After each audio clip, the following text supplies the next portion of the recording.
പ്രേക്ഷകരെ, മുടിയെക്കുറിച്ചുള്ള പരാമർശം ലൈംഗികാതിക്രമമായി കണക്കാക്കാനാവില്ലെന്ന് ബോംബെ ഹൈക്കോടതി.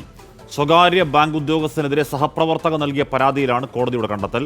ശ്രീനാഥ് ചന്ദ്രൻ വിവരങ്ങളുമായി ചെയ്യുന്നു. ശ്രീനാഥ്, സഹപ്രവർത്തകയുടെ പരാതി എന്തായിരുന്നു? ഹാഷ്മി, 2 വർഷം മുമ്പാണ് ഈ കേസിനാസ്പദമായ സംഭവങ്ങളൊക്കെ നടക്കുന്നത്. HDFC ബാങ്കിലെ ഒരു ഉയർന്ന ഉദ്യോഗസ്ഥനാണ് ഇപ്പോൾ കോടതിയെ സമീപിച്ചത്. ഇയാൾക്കെതിരെ സഹപ്രവർത്തകയാണ് പരാതി കൊടുത്തത്. സഹപ്രവർത്തക പറയുന്നത് ഇങ്ങനെയാണ്: ഇയാൾ തൻ്റെ മുടിയെ നോക്കി ചില കമൻറ്റുകളൊക്കെ നടത്തി. ആ കമൻറ്റ് ഇങ്ങനെയാണ്: തൻ്റെ മുടി ഈ കൈകാര്യം ചെയ്യാൻ വേണ്ടി ഒരു JCB ഒക്കെ ഉപയോഗിക്കുന്നുണ്ടാകും എന്നതായിരുന്നു അയാളുടെ കമൻറ്റ്. മാത്രമല്ല, മുടിയെക്കുറിച്ചൊരു പാട്ടും ഇയാൾ പാടി എന്നതാണ് പരാതി. പിന്നീട് ഈ പരാതിക്കാരി ആ സ്ഥാപനത്തിൽ നിന്ന് രാജിവെക്കുകയും ചെയ്തു.